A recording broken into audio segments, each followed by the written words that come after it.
اللهم صل على سيدنا محمد یا رب صل وسلم. بسم اللہ الرحمن الرحیم. سورہ یوسف کا رکوع نمبر 2 اور 12ویں پارے کا رکوع نمبر 13 چل رہا تھا، اور ہم سورہ یوسف کی یہ جو آیت ہے، آیت نمبر 16 وَجَاءُوا أَبَاهُمْ عِشَاءً يَبْكُونَ، اس کی تفسیر تک پہنچے تھے، تو یہیں سے میں تفسیر کنٹینیو کرتا ہوں. اعوذ باللہ من الشیطان الرجیم، بسم اللہ الرحمن الرحیم. وَجَاءُوا أَبَاهُمْ عِشَاءً يَبْكُونَ، یوسف علیہ السلام کے بھائی اپنے والد کے پاس آئے عشاء کے وقت، یبکون، رو رہے تھے. قالوا یا ابانا انا ذهبنا، کہنے لگے ہمارے والد ہم گئے تھے، نستبق، دوڑ میں مقابلہ کر رہے تھے، اور ہم نے یوسف کو عند متاعنا، اپنے سامان کے قریب چھوڑ دیا تھا. فاکلہ الذئب، بھیڑیے نے آ کے اس کو کھا لیا. وما انت بمؤمن لنا ولو كنا صادقین، اور ہمیں پہلے سے پتہ ہے کہ آپ ہماری بات کو نہیں مانیں گے اگرچہ ہم کتنا ہی سچ کیوں نہ کہہ رہے ہوں. دیکھیں یہ بھی کیسی ایک بات ہے نا کہ کتنا بڑا ظلم کیا اور کتنے کانفیڈنس کے ساتھ اپنا حق پر ہونا بیان کر رہے ہیں.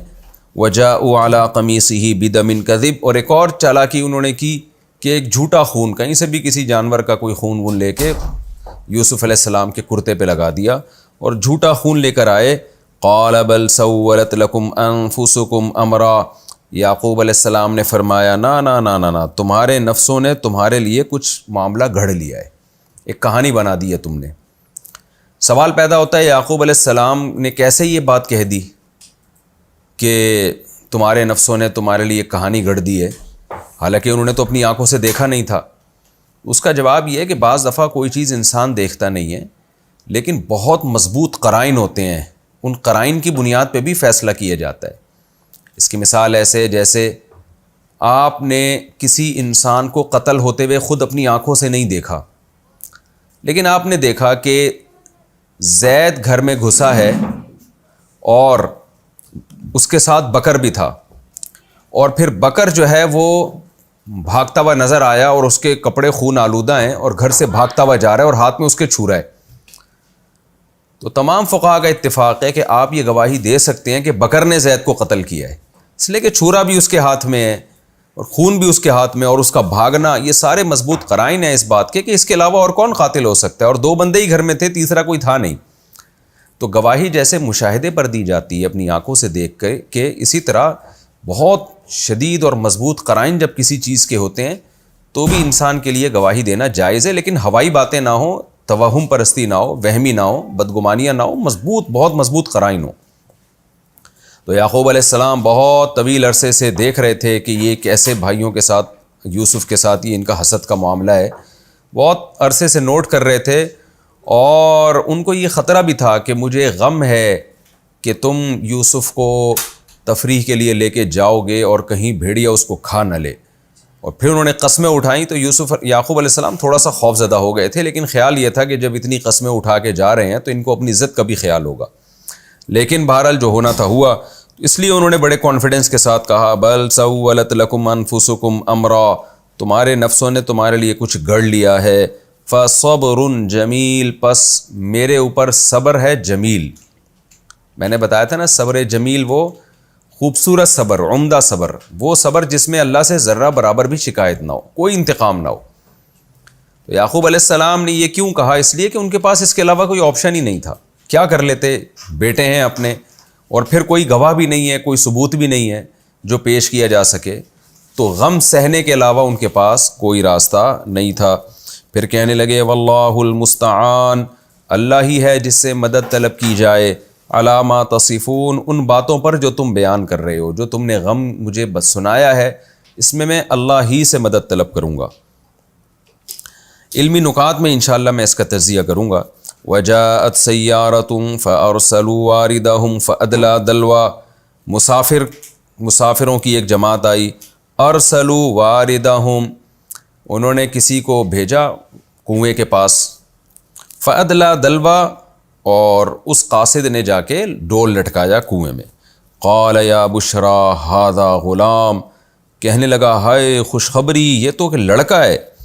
وَأَسَرُّوهُ بِضَاعَةً، پوری جماعت نے نا اس کو ایک تجارتی سامان کے طور پہ چھپا لیا کہ ہم اس کو بازار میں بیچیں گے، ایک اچھے پیسے مل جائیں گے، آپس میں ہم بانٹ لیں گے، اور کچھ چھپا دیا۔ چھپایا اس لیے کہ ظاہر ہے اس کنویں میں بچہ ایسے ہی تو نہیں آ گیا نا، کہیں سے کوئی گر گیا ہے یا کچھ ہوا ہے تو اس کا مالک یا اس کے والدین تلاش میں نکلیں گے، تو اس لیے بس جلدی سے اس کو دائیں بائیں کرو۔ واللہ علیم بما یعملون، جو کچھ وہ کر رہے تھے اللہ اس سے باخبر تھا۔ حقیقت یہی ہے کہ ہم جو کچھ کر رہے ہوتے ہیں ہم تو اس کو ایک اتفاقی واقعہ سمجھ رہے ہوتے ہیں، اتفاقی حادثہ سمجھ رہے ہوتے ہیں، لیکن سب کچھ اللہ کی طرف سے ہو رہا ہوتا ہے، اور ہم یہ سمجھ رہے ہوتے ہیں کہ کوئی ہمیں دیکھ نہیں رہا، لیکن اللہ وہ ساری چیزوں کو دیکھ رہا ہوتا ہے۔ آپ سوچیں وہ جو مسافروں کی جماعت آئی تھی کنویں میں اور بچہ نکال کے بازار میں لے جا کے فروخت کر رہی تھی، ان کے وہم و گمان بھی نہیں ہو سکتا تھا کہ یہ سب چیزیں اللہ دیکھ رہا ہے، اور قیامت یعنی آخری نبی پر قرآن نازل کر کے یہ سب چیزیں بیان کر دے گا، بلکہ تورات میں بھی بیان کر دے گا، انجیل میں بھی بیان کر دے گا۔ وہ سوچ بھی نہیں سکتے تھے۔ تو ایسے ہی ہم بھی اس خوش فہمیوں میں ہوتے ہیں کہ اللہ ہمیں دیکھ نہیں رہا، اللہ ہماری ایک ایک حرکت کو نوٹ کر رہا ہوتا ہے۔ وَشَرَوْهُ بِثَمَنٍ بَخْسٍ، اور انہوں نے یوسف کو بیچ ڈالا تھوڑے سے پیسوں میں، دراہیم معدودہ، گنے چنے دراہم میں۔ کیوں؟ وَكَانُوا فِيهِ مِنَ الزَّاهِدِينَ، وہ یوسف میں رغبت نہیں رکھتے تھے، جان چھڑانا چاہتے تھے، اور جان چھڑانے کی وجہ یہی ہے کہ کوئی بھی مال جو غیر قانونی طریقے سے آپ کے پاس آتا ہے آپ چاہتے ہیں جلدی سے نکلے، ایسا نہ ہو کہ اصل مالک آ جائے اور وہ کلیم نہ کر دے تو ہم ان پیسوں سے جائیں گے، ہماری جان جو ہے پھر وہ یہ ہمیں جو بہترین چیز ملی ہے اس سے ہم رہ جائیں گے۔ تو یہ انہوں نے حرکت کی۔ ہمارا رکوع کمپلیٹ ہوا، اس میں جو علمی نکات ہیں میں اس کو بیان کرتا ہوں۔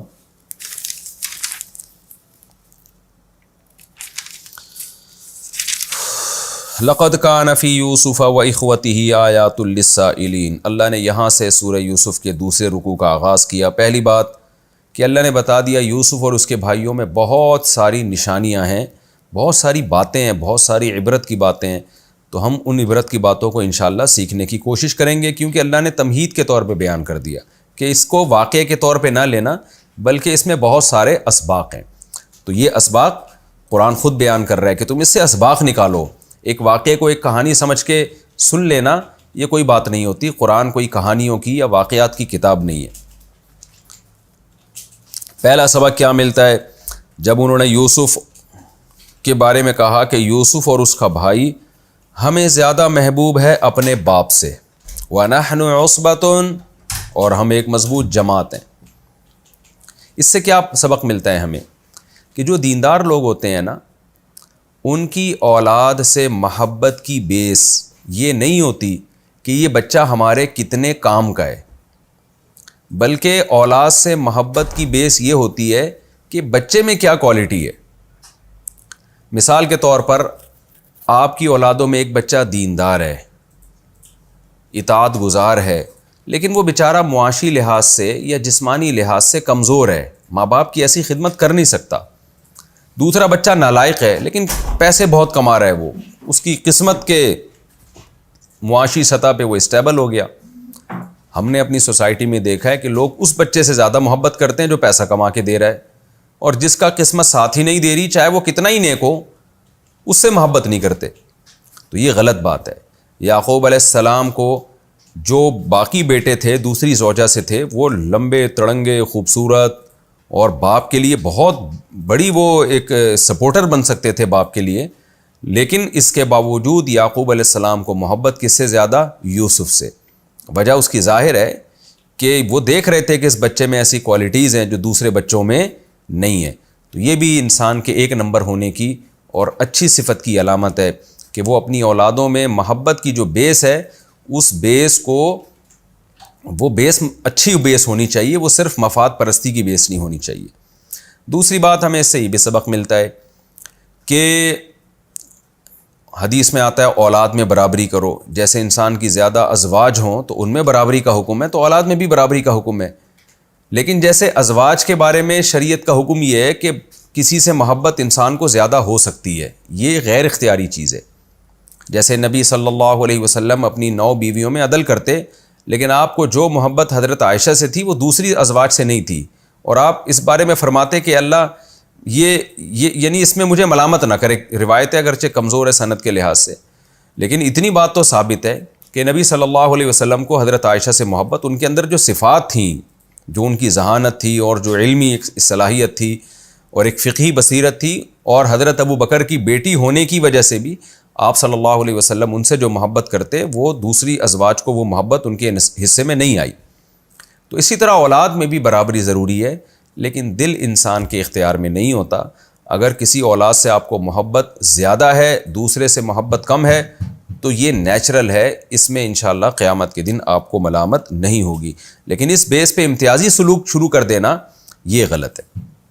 تو یہ بھی ہمیں یہاں سے پتہ چلتا ہے. تیسری بات یہ کہ یعقوب علیہ السلام کے بیٹوں کو یوسف علیہ السلام سے جیلسی کس بیس پہ ہو رہی ہے، یہ بھی آپ دیکھیں. آج ایک بھائی کو دوسرے بھائی سے حسد اس بیس پہ ہوتا ہے کہ یہ مجھ سے زیادہ ترقی کر رہا ہے، یہ اس کے پاس پیسہ زیادہ آ رہا ہے.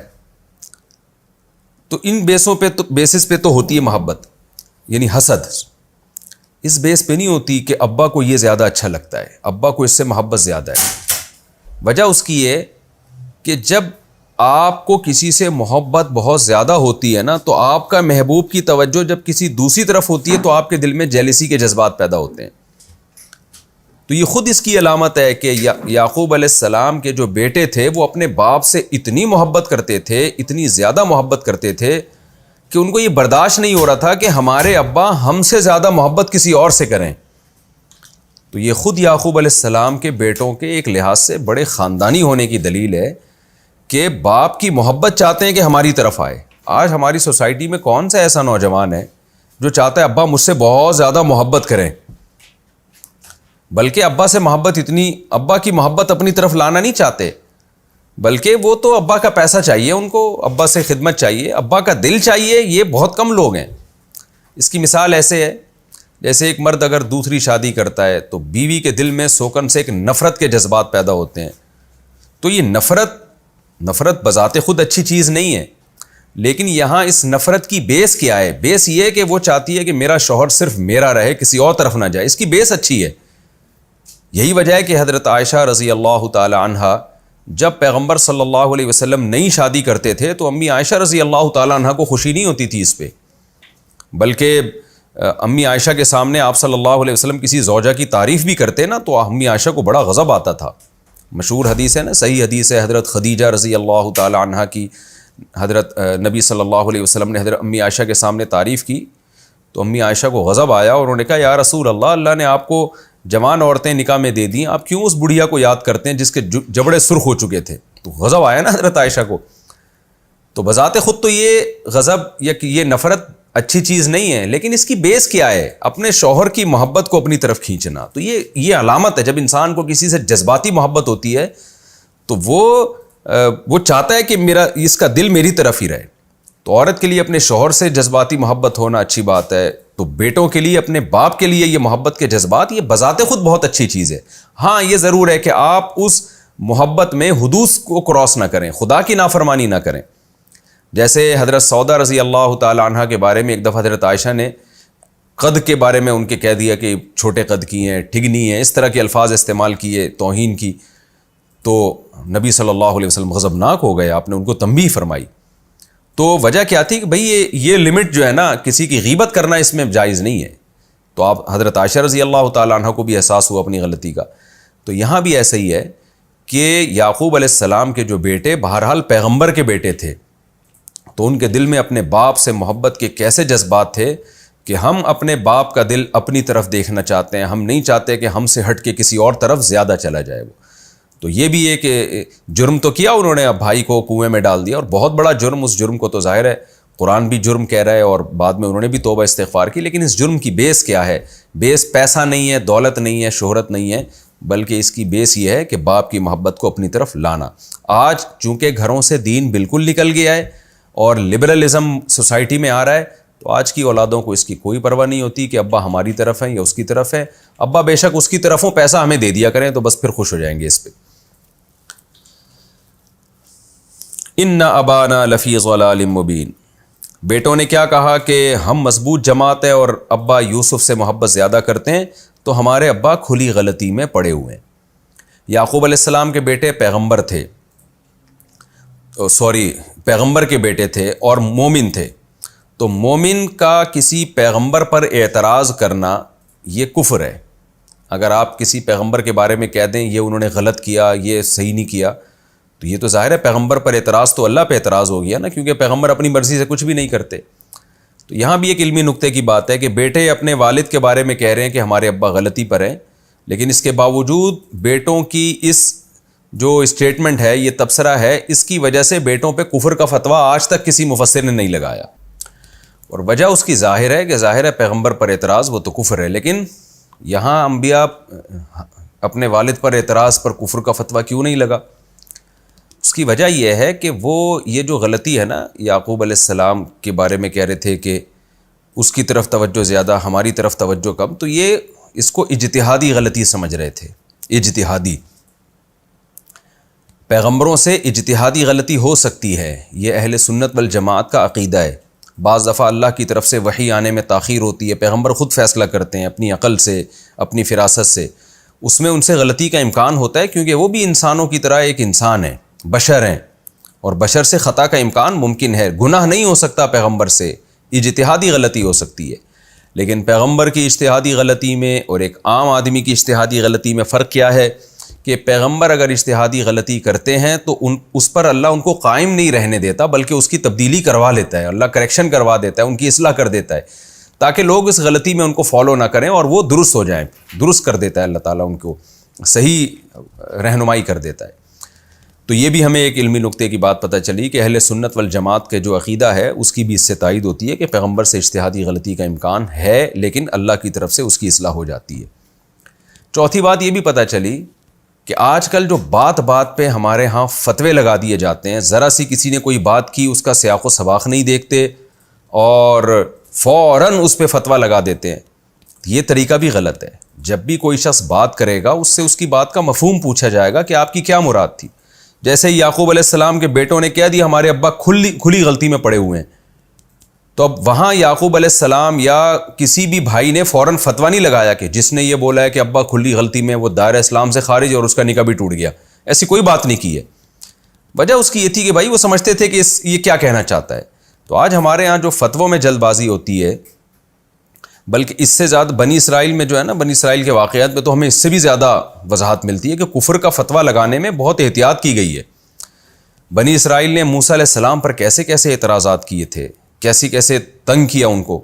کہیں بھی موسیٰ علیہ السلام نے ان کو یہ نہیں کہا کہ تم کافر ہو گئے ہو، تم اسلام سے خارج ہو گئے ہو، بلکہ غضبناک ہوتے تھے، ان کی اصلاح کی کوشش کرتے تھے۔ تو یہ جو ہمارے ہاں کفر کے فتووں میں جلد بازی سے کام لیا جا رہا ہے، یہ بھی قابل اصلاح چیز ہے، یہ بھی ہمیں یہاں سے سبق ملتا ہے۔ آگے انہوں نے کہا اقتلوا یوسف واطرحوه ارضا یخل لکم وجہ ابیکم، یہ دیکھیں یخل لکم وجہ ابیکم، یوسف کو قتل کر دو یا کہیں دور زمین میں ڈال دو تاکہ تمہارے لیے تمہارے ابا کا چہرہ خالی ہو جائے، ابا صرف تمہارے ہو جائیں۔ یہ وہ بات ہے جو میں بار بار ریپیٹ کر رہا تھا کہ کس قدر ابا سے محبت اور غیرت ابا کے معاملے میں، کہ ابا کا چہرہ تمہارے لیے خالی ہو جائے، یعنی باقیوں سے ہٹ جائے۔ دل چاہیے تھا انہیں ابا کا، اور آج دل نہیں چاہیے، آج ابا کی جیب چاہیے لوگوں کو۔ وَتَكُونُوا مِن بَعْدِهِ قَوْمًا صَالِحِينَ، اس میں علمی نقطے کی بات ہے کہ جب بھی کوئی انسان گناہ کرتا ہے نا، یہی سوچ کے کر رہا ہوتا ہے کہ میں بعد میں توبہ کر لوں گا۔ کافر یا وہ لبرل لوگ جو نام نہاد مسلمان ہیں، حقیقت میں مسلم نہیں ہیں، وہ تو گناہ کرتے رہتے ہیں کہ کوئی توبہ وبہ نہیں، بس یہ تو مولویوں کی بنائی ہوئی باتیں۔ لیکن مسلمان جو گناہ کرتا ہے تو وہ کیا سوچ کے کرتا ہے کہ میں بعد میں توبہ کر لوں گا۔ تو یہ جذبہ جو ہے، جو بڑا غلط جذبہ ہے، یہ بڑے بڑے گناہوں کا ارتکاب کروا دیتا ہے انسان سے۔ آج جتنے بھی لوگ گناہ کرتے ہیں، جو دیندار ہیں، گناہ سے پہلے کیا سوچتے ہیں؟ یار توبہ کا دروازہ تو قیامت تک کے لیے کھلا ہوا ہے، یہی سوچ کے بڑے بڑے جرائم ہو جاتے ہیں۔ تو یعقوب علیہ السلام کے بیٹوں نے بھی جرم کو ہلکا کر دیا، وہ مانتے تھے کہ قیامت ہے، آخرت میں حساب دینا ہوگا۔ جب ظاہر ہے ان کا آپس میں بیٹھ کے مشورہ ہوا ہوگا نا کہ ہم یوسف کو قتل کر دیں یا زمین میں کہیں دور دراز پھینک دیں، تو اپنے بھائی پر ظلم کا قیامت کے دن کیا جواب دو گے؟ تو سب کا یہی مشورہ ہوا، توبہ کر لیں گے اللہ سے۔ تو آج بھی بڑے بڑے جرائم دنیا میں اسی بیس پہ ہو رہے ہیں۔ ہو سکتا ہے کوئی کہے کہ دیکھو انہوں نے اتنا بڑا جرم کیا، بعد میں توبہ کی، گناہ معاف ہو گیا نا، آگے سورت سے ہمیں پتہ چلتا ہے، تو ہم بھی جرم کر کے توبہ کر لیں، معاف ہو جائے گا۔ دیکھیں یعقوب علیہ السلام کے جو بیٹے تھے نا، ان کو تو توبہ کی مہلت مل گئی، اور ایسے واقعات ہو گئے کہ اللہ نے یوسف علیہ السلام کو زمین کا بادشاہ بنا کے بھائیوں سے ملوا دیا۔ یہ ایک قدرت کی طرف سے ان کے ساتھ اچھا معاملہ ہو گیا، اس میں حکمتیں تھیں، نارملی ایسا ہوتا نہیں ہے، یہ تو ان کے ساتھ ہو گیا نا۔ نارملی تو ایسا ہی ہوتا ہے، کوئی اپنے بھائی کو کنویں میں ڈال کے آ جائے تو بس آ جائے، وہ بھائی غائب، اب قیامت تک نہیں ملے گا اپنے باپ سے، تو پھر کہاں توبہ کی توفیق ملتی ہے۔ اور توبہ تو نام ہے اس چیز کا کہ ایک پچھلے پر ندامت، اور اس وقت اس گناہ کو چھوڑ دے اور آئندہ نہ کرنے کا عزم۔ جب آپ یہ سوچ کے گناہ کرو گے کہ میں توبہ کر لوں گا تو ندامت کہاں ہوگی آپ کو تو مزہ آئے گا، چلو یار گناہ بھی کر لیا، اب توبہ بھی کر لیں گے، تو توبہ کا تو رکن ہی فوت ہو جائے گا۔ ان بھائیوں کے ساتھ تو اللہ کا معاملہ ایسا ہوا کہ ان کو واقعی ندامت ہو گئی، ورنہ عام طور پر پھر ندامت ہوتی نہیں ہے، یہی سوچ کے انسان بار بار جرم کرتا رہتا ہے۔ تو کبھی بھی یہ سوچ کے جرم کرنا کہ میں توبہ کر لوں گا، یہ سوچ کے جرم کرنا یہ بہت بڑی حماقت ہے۔ ہم نے علماء سے سنا ہے، وہ یہ کہتے تھے کہ اس امید پہ جرم کرنا کہ میں توبہ کر لوں گا، یہ بالکل ایسی حماقت ہے جیسے کوئی اپنے آپ کو زخمی کرے، چھری سے کاٹے اور یہ کہے میں بعد میں زخم بھرنے کا مرہم لگا دوں گا، علاج کر لوں گا میں۔ تو ہاں، زخم ہو جائے تو توبہ کریں، توبہ کی امید پہ اپنے آپ کو زخمی نہ کریں۔ گناہ ہو جائے تو توبہ کریں، گناہ کی امید پہ توبہ کی امید پہ آپ گناہ نہ کریں۔ قال قائل منهم لا تقتلوا يوسف والقوه في غيابة الجب يلتقطه بعض السيارة ان كنتم فاعلين قالوا يا ابانا ما لك لا تأمنا على يوسف وانا له لناصحون۔ اب دیکھیں، جب فیصلہ کیا کہ کنویں میں ڈال دیں گے تو ابا کے پاس آئے اور کہنے لگے آپ کو کیا ہو گیا کہ آپ یوسف کے معاملے میں ہم پر اعتماد ہی نہیں کرتے۔ یہ بھی چالاکی جب کوئی انسان کرنا چاہتا ہے، دو نمبری کرنا چاہتا ہے، تو اس کا یہ انداز ہوتا ہے کہ آپ کو کیا ہو گیا۔ حالانکہ نارملی اگر وہ یہ کر رہے ہوتے ہیں نا، تو نارملی تفریح پہ لے جانا چاہتے تو کیا کہتے ابا سے آ کے کہ ابا ہمارا کل پروگرام ہے تفریح پہ جانے کا، ہم چاہتے ہیں کہ ہمارا بھائی بھی ہمارے ساتھ چلے، اگر آپ پرمیشن دے دیں تو ٹھیک ہے، نہیں دیتے تو پھر آپ کی مرضی ہے، پھر ہم اکیلے چلے جائیں گے۔ یہ نارمل اسٹائل ہوتا ہے۔ تو نارمل آدمی اکثر دھوکے باز نہیں ہوتا۔ آپ کے پاس کوئی شخص آیا اور کہنے لگا کہ آپ میرے پاس یہ بزنس ہے، اگر آپ اس میں اتنے پیسے انویسٹ کر دیں تو مجھے امید ہے اس سے یہ پروفٹ ہوگا اور اتنے % میں آپ کو دوں گا، مجھے اللہ کی رحمت سے امید ہے، بس یہ۔ لیکن آپ کو آ کے ایک دم سبز باغ دکھانا شروع کر دے کہ یار آپ کو کیا ہو گیا، یار اب اتنا بہترین بزنس میں کر رہا ہوں، دنیا آ کے میرے قدموں میں نوٹ نچھاور کر کے جا رہی ہے، اور آپ ہیں کہ ابھی تک آپ کو مجھ پر اعتماد ہی نہیں ہے۔ یہ اسٹائل، میں نہیں کہہ رہا ایسے لوگ دھوکے باز ہوتے ہیں، قرآن سے ہمیں پتہ چلتا ہے کہ ایسے لوگوں سے ہوشیار رہنا چاہیے۔ کیوں یوسف علیہ السلام کے بیٹوں کا کوئی دھوکہ دینے کا پروگرام تھا نا، تو نارمل انداز میں نہیں کہہ رہے ہیں کہ یوسف کو بھیج دیں، بہت زیادہ محبت کا اظہار کر رہے ہیں اور ابا پہ بھی اعتراض کر رہے ہیں، آپ کو ہو کیا گیا کہ آپ اعتماد ہی نہیں کرتے ہم پہ، اور پھر آگے بھی قسمیں اٹھا کے کہہ رہے ہیں کہ وَنَحْنُ عُصْبَةٌ إِنَّا إِذًا لَخَاسِرُونَ، ہم تو طاقتور جماعت، اور ہمارے ہوتے ہوئے ہمارے بھائی کو اگر کوئی کچھ بھیڑیا کھا لے ہم تو برباد ہیں، پھر تو ہمارے تو زندہ رہنے کا کوئی فائدہ ہی نہیں ہے۔ اس طرح کی جو ڈائلاگ مارتے ہیں نا لوگ، میں نہیں کہہ رہا 100% سارے اس میں فراڈی ہوتے ہیں، لیکن ایسے لوگوں سے ہمیں ہوشیار رہنا چاہیے۔ جیسے میں بتاتا ہوں نا، کوئی مجھ سے آ کے عقیدت کا اظہار کرے، نارمل محبت کا اظہار کرے، میں بہت خوش ہوتا ہوں، لیکن بعض کیا کرتے ہیں، وہ آتے ہیں دسترخوان پہ میرا گلاس تلاش کرنا شروع کر دیتے ہیں کہ مفتی صاحب نے کس گلاس میں پانی پیا تھا۔ ایسے لوگوں سے نا میں ڈر جاتا ہوں کہ یہ خیر کوئی بہت بڑا کوئی ڈرامے باز نہ ہو، اور عموماً ایسے لوگ ڈرامے باز نکلتے بھی ہیں۔ تو کوئی بہت زیادہ عقیدت کا اظہار کر رہا ہے، کوئی عام نارمل اس سے ہٹ کے کوئی آپ کے ساتھ رویہ رکھ رہا ہے، تو ایسے لوگوں سے ہوشیار ہو جانا چاہیے۔ مولانا شرف علی تھانوی رحمۃ اللہ علیہ نے کسی مرید کو دیکھا کہ وہ سب کے چپل سیدھے کر رہا ہے مسجد کے باہر، نمازیوں کے نا سب کے چپل، ایک تو ہوتا ہے نا کسی استاذ کے جوتے سیدھے کر دیے سارے نمازیوں کے، تو انہوں نے اس کو ہٹا دیا، بولا بھائی یہ کام نہیں کرو، یہ تو تواضع میں جو ہے نا حد سے تجاوز کرنا یہ ٹھیک نہیں ہے، یہ ایک قسم کا تکبر میں چینج ہو جاتی ہے، ریاکاری میں چینج ہو جاتی ہے یہ چیز۔ تو وہاں بھی یہی ہوا۔ تو اصطلاح جب بھی کوئی اس طرح بات کیا کرے نا، بہت زیادہ اونچے باتیں کرنا شروع کر دے۔ میں نے بڑے بڑے علماء کو دیکھا ہے، جتنے اچھے علماء میں نے دیکھے ہیں وہ سارے معتدل ہوتے ہیں، ان کا تبصرہ، ان کی بات، ان کا بات چیت کا انداز وہ سارا اعتدال پر مبنی ہوتا ہے، کسی چیز میں افراط و تفریط کا شکار نہیں ہوتے۔ یہ بھی ہمیں یہاں سبق ملتا ہے. ارسلہ معنا غدا یرتع ویلعب وانا لہ لحافظون. ابا اس کو کل ہمارے ساتھ بھیج دیں، کھائے گا کھیلے گا اور ہم اس کی حفاظت کریں گے. یہ بولنے کی کیا ضرورت ہے ہم حفاظت کریں گے، وہ تو ویسے ہی کریں گے. تو یہاں بھی وہی ہے. اچھا، ایک علمی نقطے کی بات یہ جو میں نے بتا دی. اگلی بات کیا ہے کہ تفریح کے جائز ہونے کا بھی یہاں ثبوت ملتا ہے. یعقوب علیہ السلام اپنے بیٹوں کو اجازت دے رہے ہیں، جاؤ جنگل میں کھاؤ پیو گھومو پھرو، اور دوڑ کے مقابلہ بھی انہوں نے کیا وہاں جا کے. کیا یا نہیں کیا، بہرحال بولا تو نا انہوں نے. تو اگر یہ چیزیں ناجائز ہوتیں تو ابا فوراً یہ کہتے کہ میں نے تمہیں وہاں دوڑنے کے لیے بھیجا تھا، یا تم جنگل میں تفریح کے لیے جا کیوں رہے ہو. تو یعقوب علیہ السلام نے یہ اعتراض نہیں کیا کہ تم جنگل میں جا کیوں رہے ہو، تفریح کر کیوں رہے ہو. یہ اعتراض کیا کہ مجھے ڈر ہے کہ اس کو بھیڑیا نہ کھا لے. تو یہ جو آج کل بعض لوگ زبردستی کے صوفی بنے ہوئے ہوتے ہیں اور خام خواہ کے جس کو میں عام زبان میں فنٹر کہتا ہوں نا، کہ فنٹر بنے ہوئے ہوتے ہیں، ایک رہبانیت والا جو ایک مذہب پیش کیا جا رہا ہے، یہ بھی اس کا بھی اسلام سے کوئی تعلق نہیں ہے. تو تفریح، ذہنی تفریح، جنگل میں جانا، کھانا پینا اور اس طرح کی جو تفریح ہے، یہ پہلے بھی انسانی صحت کے لیے ضروری تھی اور آج بھی انسانی صحت کے لیے ضروری ہے، اور اس کی ضرورت بچوں کو دوسرے لوگوں سے زیادہ ہوتی ہے. تو دینداروں کے لیے اس میں سبق ہے کہ بھئی آپ اپنے گھر والوں کو، اپنے اہل و عیال کو وقت دیا کریں، ان کو ایسے تفریحی مقامات پہ لے جانا یا گھومنے پھرنے کے لیے لے جانا، یہ بھی ایک قسم کا دین کا حصہ ہے، تاکہ ان کی طبیعت میں نشاط رہے، ان کی صحت اچھی رہے.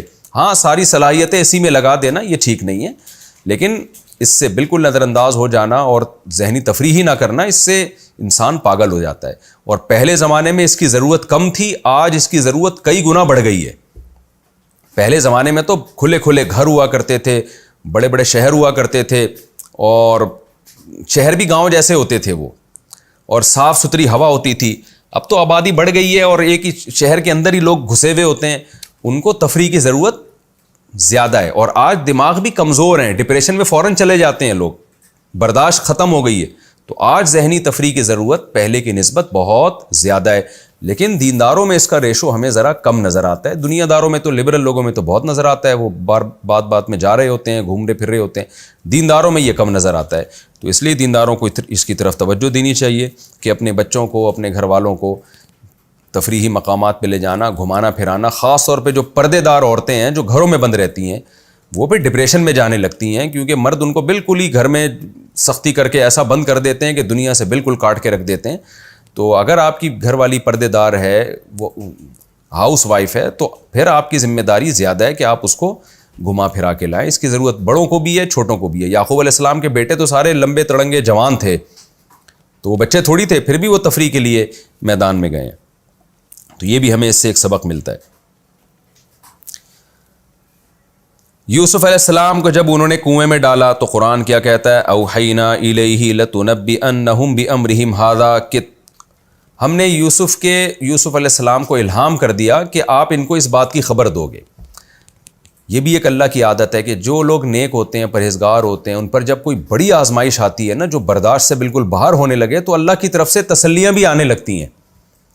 جیسے یوسف علیہ السلام کے لیے بہت بڑی آزمائش تھی، اس وقت وہ سمجھدار ہو چکے تھے، کہا جاتا ہے 7-8 سال کے قریب ان کی عمر تھی.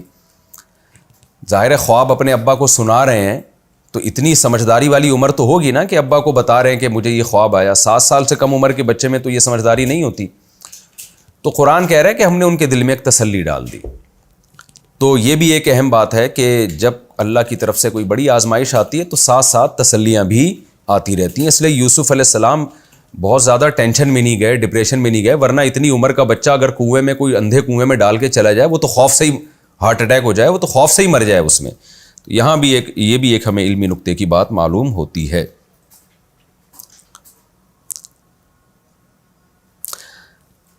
ایک اور نقطے کی بات، وَتَرَكْنَا يُوسُفَ وَجَاءُوا أَبَاهُمْ عِشَاءً يَبْكُونَ، شام کو اپنے ابا کے پاس آئے روتے ہوئے اور کہنے لگے ابا ہم گئے، ہم دوڑ کا مقابلہ کر رہے تھے، یوسف کو ہم نے اپنے سامان کے پاس چھوڑ دیا، بھیڑیے نے آ کے کھا لیا. کتنا بڑا جھوٹ، مگر روتے ہوئے. تو اس سے یہ بھی پتہ چلتا ہے کہ رونا یہ آپ کے برحق ہونے کی دلیل نہیں ہے. ایک بہت بڑے قاضی تھے حضرت عمر رضی اللہ تعالیٰ عنہ نے ان کو جج بنایا تھا. حضرت عمر کے انتقال کے بعد بھی، شہادت کے بعد بھی وہ جج بنے رہے. قاضی میرے ذہن سے ان کا نام نکل گیا، اکثر میں نے بیانات میں ان کے نام کے ساتھ ان کا واقعہ بیان کیا، لیکن ابھی قاضی شریح رحمہ اللہ تعالی. تو وہ عدالت کی کرسی پہ بیٹھے ہوئے تھے، ایک عورت روتے ہوئی آئی اور اپنے شوہر کے مظالم کو بیان کرنا شروع کر دیا. اس نے بہت رو رہی تھی. تو وہاں جو حاضرین بیٹھے ہوئے تھے ان کو اس عورت پہ بڑا ترس آیا، اور انہوں نے قاضی شریح رحمۃ اللہ علیہ سے فرمایا کہ حضرت یہ واقعی مظلوم ہے، آپ اس کی فریاد رسی کریں اور اس کے میاں کو ذرا بلائیں اور اس کو کھچائی کریں اس کی. تو قاضی شریح بڑے ذہین فتین تھے، انہوں نے کہا کہ دیکھو رونا جو ہے یہ کسی کے برحق ہونے کی دلیل نہیں ہے. اور پھر یہی آیت دلیل میں پیش کی کہ کتنا بڑا ظلم کیا یعقوب علیہ السلام کے بیٹوں نے، اور بجائے اس کے کہ یعقوب علیہ السلام روتے کہ میرا بیٹا کہاں ہے، الٹا یہی رو رہے ہیں آ کے.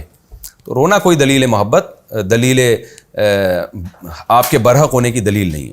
تو ہمیں بھی یہاں ایسا کرنا چاہیے کہ جب بھی ہم دو پارٹیوں کی بات سنیں تو کسی کی جذبات کو نہ دیکھیں کہ کون جذباتی تقریر کرتا ہے، کون لوگوں کو رلا دیتا ہے، کون یہ کر دیتا ہے. دلائل ہی کی روشنی میں تجزیہ ہونا چاہیے. بڑے ٹھنڈے دل سے بات سنیں، اس کے بعد فیصلہ کریں کون صحیح ہے کون غلط ہے. لیکن یہ ہمارا ایک بہت بڑا المیہ ہے کہ ہم جذباتی تقریروں پہ، جذباتی باتوں پہ مر رہے ہوتے ہیں، دلائل کو ہم ویلیو نہیں دیتے. ہاں دلائل مضبوط ہوں پھر اس کے ساتھ بے شک جذبات بھی شامل ہو جائیں، پھر ٹھیک ہے. فَأَكَلَهُ الذِّئْبُ، یہاں بھی ہے ایک نکتے کی بات ہے. یعقوب علیہ السلام کے بیٹوں نے کہا کہ بھیڑیے نے کھا لیا ہے. تو یعقوب علیہ السلام نے اس خبر کی نفی اس لیے نہیں کی کہ میرے بچے کو بھیڑیا کھا ہی نہیں سکتا، بلکہ اس بیس پہ کی کہ تمہاری یہ ڈرامے بازی لگتی ہے، تم تو بہت پہلے سے ہی اس کے خلاف تھے، تم نے نا کوئی ڈرامہ کیا ہے، میری نظروں سے دور کرنے کے لیے یہ واقعہ گھڑا ہے تم نے. ہو سکتا ہے خون دیکھ کے بھی اندازہ لگا لیا ہو کہ یہ بھیڑیے کا خون نہیں لگ رہا. بہت سارے قرائن ہو سکتے ہیں، اب اس کی تفصیل تو قرآن نے بیان نہیں کی، لیکن اتنے کانفیڈنس کے ساتھ جب یعقوب علیہ السلام کہہ رہے تھے کہ تم جھوٹ بول رہے ہو، تو یقیناً اس کانفیڈنس کے پیچھے بہت مضبوط قرائن ہوں گے یعقوب علیہ السلام کی نظر میں. لیکن اتنی بات ہے کہ اس بیس پہ نہیں کہا، بلکہ یعقوب علیہ السلام نے شروع میں کیا کہا تھا کہ جب بچوں نے کہا کہ ہم یوسف کو لے جانا چاہتے ہیں، تو یعقوب علیہ السلام نے کیا کہا تھا، مجھے ڈر ہے کہ بھیڑیا نہ کھا لے. تو اس سے پتہ چلتا ہے کہ جن چیزوں کا نیچر سے تعلق ہے نا، ان کا کسی کے دینداری یا بے دینی سے تعلق نہیں ہوتا. نیچر متاثر نہیں ہوتی آپ کے دین یا بے دینی سے. مثال کے طور پر میں یہ مثال سے سمجھاؤں گا تو بات سمجھ میں آئے گی میں کیا کہنا چاہتا ہوں. ہمارے ایک دوست تھے، بڑے دیندار تھے، ٹرین سے اترتے ہوئے سلپ ہوئے اور ٹرین کے ٹریک پہ گرے اور ٹرین ان کے اوپر چڑھ گئی، پہیہ چڑھ گیا اور وہ بیچاروں کے ٹکڑے ہو گئے. بہت سے لوگوں نے باتیں بنائی کہ اتنی بری موت، توبہ توبہ، لگتا ہے کوئی ان سے گناہ ہوا ہے. میں نے ان سے کہا یہ تو شہادت کی موت ہے، حادثاتی موت ہے. ہمارے ہاں نا لوگ یہ سمجھتے ہیں کہ عجیب طریقے سے مرا ہے تو برا آدمی ہوگا. اب آپ بتائیں بھیڑیا کسی کو کھا لے تو کتنی دردناک موت ہوگی. لیکن یعقوب علیہ السلام کو یہ خطرہ ہے کہ جب جنگل میں بچہ جائے گا تو بھیڑیا کھا سکتا ہے. یہاں یعقوب علیہ السلام یہ نہیں کہہ رہے کہ پیغمبر کا بیٹا یوسف اس کو بھیڑیا کیسے کھا سکتا ہے جبکہ اس کو اتنے اچھے خواب بھی آ رہے ہوں. تو یہ بھی ہمیں ذہن میں رکھنا چاہیے کہ چاہے کوئی پیغمبر کا بیٹا ہو، چاہے بزرگ کا بیٹا ہو، چاہے خود بزرگ ہی ہو، شیر بھی کھا سکتا ہے، بھیڑیا بھی کھا سکتا ہے، ٹرین سے بھی ہلاکت ہو سکتی ہے، اور کسی خطرناک بیماری میں بھی موت واقع ہو سکتی ہے، بہت اذیتناک موت بھی ہو سکتی ہے، گلے کا کینسر ہو اور انتہائی اذیت کے ساتھ تکلیفوں میں دنیا سے جائے، یہ بھی ہو سکتا ہے. اور جو ہے وہ ٹرین کے نیچے بھی آ سکتا ہے، بم دھماکے میں بھی چیتھڑے بھی اڑ سکتے ہیں. تو یہ اس طرح کی موتوں کو دیکھ کے یہ کہنا کہ یہ کوئی بری موت ہے اور یہ جانور نے کھا لیا، کتے نے کھا لیا، یہ بالکل بری موت نہیں ہے. یہ عمل اگر اچھا تھا تو اچھی موت ہے، عمل اگر برا تھا تو بری موت ہے. ایک آدمی کا عمل برا ہے، وہ ایئر کنڈیشن میں بڑے سکون سے اطمینان کے ساتھ اس کی روح نکلتی ہے، لوگ کہتے ہیں کیسی پرسکون موت ہے. او بھائی عمل برا ہے تو یہ دیکھنے میں پرسکون ہے، حقیقت میں پرسکون نہیں ہے. وَجَاءُوا عَلَىٰ قَمِيصِهِ بِدَمٍ كَذِبٍ قَالَ بَلْ سَوَّلَتْ لَكُمْ أَنفُسُكُمْ أَمْرًا فَصَبْرٌ جَمِيلٌ. اس میں ہمیں ایک نکتے کی بات پتہ چلتی ہے کہ دیکھیں ہم جو چیز ہمارے بس میں نہیں ہے نا اس پہ ہمیں ٹینشن لینا یہ ٹھیک نہیں ہے. اب یعقوب علیہ السلام جانتے تھے کہ بیٹوں نے جھوٹ بولا ہے, ڈرامے بازی کی ہے, بات کو گھمایا ہے. تسویل کا مطلب گھمایا ہے بات کو, حقیقت ایسی نہیں ہے. لیکن انہوں نے فوراً کہہ دیا صبر جمیل, میرے پاس صبر کے علاوہ کوئی راستہ نہیں ہے. وجہ کیا ہے کہ بھائی میرے اختیار میں نہ انتقام لینا ہے, نہ میرے پاس واضح ثبوت ہیں, تو میں کیا کر سکتا ہوں. اور میں بوڑھا آدمی بچے کو تلاش بھی نہیں کر سکتا, کیونکہ انہوں نے ظاہر ایسی جگہ ڈال کر آئے ہوں گے نا کہ جہاں تک کوئی پہنچ نہ سکے. اور اس زمانے میں کنوینس کا بھی مسئلہ تھا, اور اتنی بڑی زمین ہے, پتہ نہیں کہاں ڈال کر آ گئے ہوں گے. تو ان کا یہ کہنا اس موقع پر کہ میرے پاس صبر کے علاوہ کوئی راستہ نہیں ہے, یہ بالکل بجا تھا. تو جو غم اللہ کی طرف سے آتا ہے نا, وہ تو برداشت کرنے پر ثواب ملتا ہے. کچھ بہت سارے غم ایسے ہیں جو ہم وہ اپنے اوپر مسلط کر کر کے مصیبت میں جا رہے ہوتے ہیں. وہ غم وہ ہیں جو جن کو دور کرنا ہمارے اختیار میں نہیں ہے, پھر بھی ہم اس پہ ٹینشن لے رہے ہیں اور باتیں کر رہے ہیں. آج دیکھیں نا آپ کہ کوئی مصیبت پہنچی, انسان سوچنا شروع کر دیتا ہے میں کیا کروں اس میں. بھائی آپ کچھ کر سکتے ہیں تو سوچیں, نہیں کر سکتے تو بس آرام سے بیٹھ جائیں آپ. کچھ لوگ کہتے ہیں میں نماز میں مزہ نہیں آتا. بھائی آپ اپنی توجہ نماز میں جتنی لگا سکتے ہیں لگائیں, جو آپ کے اختیار میں نہیں ہے اس پہ آپ ٹینشن نہ لیں. علماء نے اس کا بڑا اہتمام کیا ہے. جتنے بھی علماء جو گزرے ہیں نا, جن کو اللہ نے خاص حکمت عطا فرمائی تھی, وہ ہمیشہ یہ کہا کرتے تھے کہ جو چیز آپ کے اختیار میں نہیں ہے اس کے پیچھے مت پڑو, وہ چھوڑ دو, اللہ خود ہی نمٹے گا اس سے. اور جو آپ کے اختیار میں ہے اس میں کسر نہ چھوڑو آپ اپنی محنت میں. تو آج ہم زندگی گزارنے میں یہ اصول بنا لیں کہ کہاں ہم نے صبر کر کے بیٹھ جانا ہے آرام سے, اور کہاں ہم نے آگے اسٹرگل کرنی ہے, محنت کرنی ہے. تو آدھے مسئلے ہمارے ویسے ہی حل ہو جائیں گے. ہم ایسی جگہ اسٹرگل کر رہے ہوتے ہیں جو ہمارے اختیار میں نہیں ہوتی, جس کا رزلٹ ہمارے ہاتھ میں نہیں ہوتا, جس کی کوشش ہمارے ہاتھ میں نہیں ہوتی, جس کے اسباب ہمارے ہاتھ میں نہیں ہوتے. آپ بچے کی تربیت کی کوشش کر لی, بچہ پھر بھی بگڑ رہا ہے, تو کیا کرے گا آدمی؟ بس ٹھیک ہے بھائی, پھر بگڑ رہا ہے تو میں کیا کر سکتا ہوں. پھر آپ نے یہ دیکھنا ہے کہ بڑا نقصان کس میں ہے. بیوی بگڑ گئی ہے آپ کی. ایک آدمی نے مجھے کہا میری بیوی ناخن بڑھاتی ہے. میں سمجھا کے تھک گیا کہ کاٹو اس ناخن کو, اور بہت دفعہ سمجھا دیا, وہ باز نہیں آ رہی. تو میں نے اس کہا کہ یہ ٹاپک ہی چھوڑ دو گھر میں, کیونکہ آپ بار بار اسی کو ریپیٹ کرو گے, ضد میں آئے گی, وہ ناخن بڑھا رہی اور آگے پردہ بھی اتار دے گی وہ اپنا. پھر آپ کے بس میں تھا, جو آپ کے اختیار میں تھا وہ آپ نے کر لیا. اس سے زیادہ آپ آگے بڑھو گے تو گھر کا ماحول خراب ہوگا. تو ظاہر ہے چھوڑ تو نہیں سکتے نا اس بیس پہ کہ وہ ناخن بڑھا رہی ہے, آگے بچوں کا کیا ہوگا, بڑے مسائل ہیں. تو یہ ٹاپک ہی چھوڑ دو ہمیشہ کے لیے. تو کہنے لگے کہ بھئی یہ میری بدنامی ہوگی, لوگ کہیں گے اتنا دیندار ہے, اس کی بیوی ناخن بڑھا رہی ہے. میں نے کہا وہ بدنامی سے بچنے کا کوئی طریقہ آپ کے پاس ہے ہی نہیں. آپ کے بس میں ہوتا زبردستی آپ ناخن کاٹ دیتے تو کاٹ دیتے, آگے اس کا ری ایکشن جو ہوگا برداشت کر سکتے ہو تو ٹھیک ہے, نہیں کر سکتے تو بھائی وہ بدنامی کم درجے کی ہے. جو طلاق دینے میں بدنامی ہوگی, گھر اجڑے گا, وہ زیادہ ہے. تو بس صبر جمیل. تو یہ جو صبر جمیل کا جو جملہ ہے نا, یہ بہت سارے مواقع پہ ہمارے کام آتا ہے. بعض جگہ بدنامی بھی برداشت کرنی پڑتی ہے, کیونکہ آپ اس چھوٹی بدنامی کو برداشت نہیں کریں گے, بڑی بدنامی میں مبتلا ہو جائیں گے.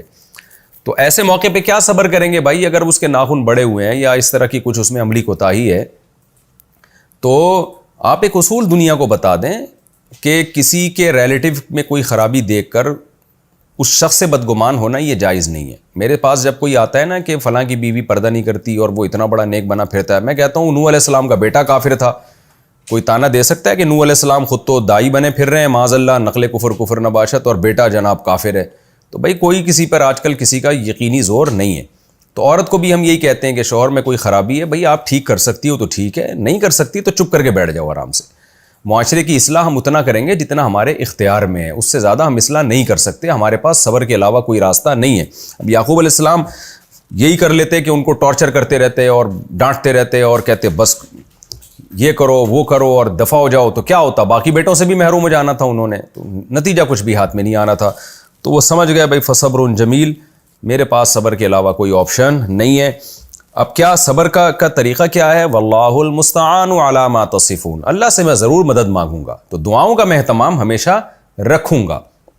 تو یہ بھی ہے کہ اسباب جب آپ کے اختیار میں نہ ہوں تو آپ اسباب پہ سوچنا ختم کر دیں, لیکن دعائیں ختم نہ کریں, اللہ سے امیدیں ختم نہ کریں. یہ بہت اہم پوائنٹ کی بات ہے جو اس میں آج کے سوسائٹی کے لیے ہمارے لیے بہت امپورٹنٹ ہے. وشروه بثمن بخس دراهم معدودہ وكانوا فيه من الزاہدین. یہ رکوع کا آخری آیت ہے کہ وہ یوسف علیہ السلام کو بیچ کے جان چھڑانا چاہتے تھے. رغبت نہیں تھی ان کو، یہ خوف تھا کہ اصل مالک نہ آ جائے. اب آپ دیکھیں، اس سے پتہ چلتا ہے کہ اس زمانے میں بھی لوگوں میں شر غالب تھا، آج بھی شر غالب ہے. اعتماد والے لوگ کم ہیں. ہونا تو یہ چاہیے تھا کہ وہ جب جماعت آئی، انہوں نے کنویں سے بچے کو نکالا، تو اصول شریعت کا حکم یہی ہے کہ تلاش کرو بھائی کس کا بچہ ہے یہ. ایسا تو نہیں کوئی دشمنی میں یہاں پھینک کے چلا گیا. اور بظاہر تو ایسا ہی ہے، ماں باپ تو کبھی بچہ نہیں پھینکتے، دشمنی میں لوگ کر دیتے ہیں یہ کام. اصولی طور پر تو ان کو چاہیے تھا کہ ہم اس بچے کو لے کے مصر کے بازار میں جاتے ہیں، ندا لگاتے ہیں بھائی یہ بچہ ہمیں کنویں سے ملا ہے، جن صاحب کا ہو آ کے لے جائیں، علامات بتائیں، نشانی بتائیں وغیرہ وغیرہ. بچہ جس کی طرف مائل ہوگا ہم سمجھ جائیں گے یہ اسی کا بچہ ہے، کچھ بھی طریقہ ہو. لیکن ہوتا کیا ہے ایسے موقع پہ، بھائی ابھی پیسہ کمانے کا موقع ملا ہے، جلدی سے بیچو اور اپنی ٹینشن دوسرے کو دے دو. مالک آئے گا تو اس سے پوچھے گا، ہم تو پیسے لے کے نکل جائیں گے، جیسے آج کل چوری کے مال میں ایسا ہوتا ہے. تو آج بھی زیادہ تر لوگ ایسے ہی ہیں. قرآن کہتا ہے وَإِنَّ كَثِيرًا مِّنَ الْخُلَطَاءِ لَيَبْغِي بَعْضُهُمْ عَلَىٰ بَعْضٍ. زیادہ تر شریک جو بزنس میں آپ کے ساتھ شریک ہوتے ہیں اکثر ایک دوسرے پہ ظلم کر رہے ہوتے ہیں. تو یہ ایک افسوسناک صورتحال ہے، قرآن نے بھی ذکر کیا. اور آج بھی ایسے ہی ہے کہ گمشدہ چیز ملتی ہے، لوگ مالک تک پہنچانے کے بجائے اس کو خود رکھنے کو فوکس کرتے ہیں.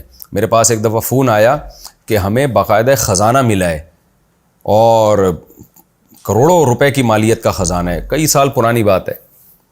تو پوچھ رہے تھے کہ یہ شرعاً اس کا کیا حکم ہے. میں نے بڑی ان کو شاباش دی، حوصلہ افزائی کی، ان کی شرعی حکم جو بھی تھا میں نے ان کو بتایا. میں نے کہا یہ بڑی اچھی بات ہے کہ کروڑوں روپے کا کسی کو خزانہ ملے اور وہ علماء سے پوچھ رہا ہو کہ میرے لیے شرعاً یہ حلال ہے یا نہیں. زیادہ تر لوگ حلال و حرام کی پرواہ کیے بغیر کھا جاتے ہیں. تو نیک لوگ الحمدللہ آج بھی موجود ہیں. تو ہمیں اس واقعے سے یہ سبق ملتا ہے، اس آیت سے خاص طور پر، کہ ہمیں اگر کوئی گمشدہ چیز ملے تو ہمیں بہرحال اس کے مالک کو تلاش کرنا چاہیے. کیسے ملتا ہے؟ کیونکہ قرآن کہہ رہا ہے واللہ علیم بما یعملون. وہ تو سمجھ رہے تھے ایک بڑا زبردست پیسہ کمانے کا موقع آ گیا، ان کو یہ نہیں پتا تھا کہ تم جو کچھ کر رہے ہو اللہ جانتا ہے، اور ایسا جانتا ہے کہ تورات اور انجیل میں اللہ بیان کرے گا، سب پتہ ہے. اب دیکھو بھگت رہے ہوں گے نا وہ قیامت کے دن. وہ تو سمجھ رہے تھے ہم نے پیسہ کما لیا، ان کو کیا پتا کہ ایک پیغمبر کو تم بازار میں فروخت کر کے آئے ہو. اگر وہ یوسف علیہ السلام کو اس وقت ان کے باپ تک پہنچانے کی کوشش کرتے، اللہ کی نظر میں کتنا بڑا مقام ان کا ہو جاتا کہ ایک بیٹے کو باپ سے ملانے کی انہوں نے کوشش کی ہے. تو یہ بھی ہمیں ایک سبق ملتا ہے اس سے. ہمارا یہ رکوع کمپلیٹ ہو گیا. انشاءاللہ اگلے ایپیسوڈ میں سورہ یوسف کا رکوع نمبر 3 شروع کروں گا اور 12ویں پارے کا رکوع نمبر 14 شروع کروں گا انشاءاللہ میں. اللہ تعالی ہمیں سمجھنے کی اور عمل کرنے کی توفیق عطا فرمائے. تو رکوع نمبر 3 اور 13 انشاءاللہ یہ ہم اگلے ایپیسوڈ میں سٹارٹ کریں گے. وما علینا الا البلاغ.